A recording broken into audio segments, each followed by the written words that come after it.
بیت اللہ شریف اگر دیکھنے کو انسان جائے، لاکھ روپے بھی خرچ کرے اور محبت سے بھی دیکھے، جتنی مرتبہ محبت کی نگاہ ڈال دے، ایک مقبول حج کا ثواب نہیں ملے گا، گو ثواب ملے گا۔ گنبد خضرا کو کوئی دیکھے، سفر کر کے تکلیف اٹھا کے وہاں پہنچے، محبت سے دیکھے، ثواب ضرور ملے گا لیکن مقبول حج کا ثواب نہیں ملے گا۔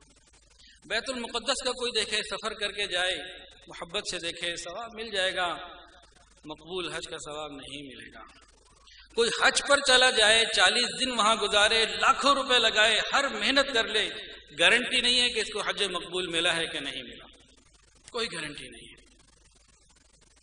کوئی قرآن مجید کو دیکھے، باوضو ہو، بڑے احترام سے، ادب سے ہاتھوں میں لے کے اس کو چومے اور بڑی محبت سے دیکھے، مقبول حج کا ثواب نہیں ملے گا۔ لیکن اگر کوئی اپنے باپ کو یا اپنی ماں کو بے وضو بھی دیکھے گا، بغیر خرچ کیے، بغیر کہیں سفر کیے، اپنے گھر میں ہی رہتے ہوئے، اس کو ایک حج مقبول کا ثواب مل جائے گا۔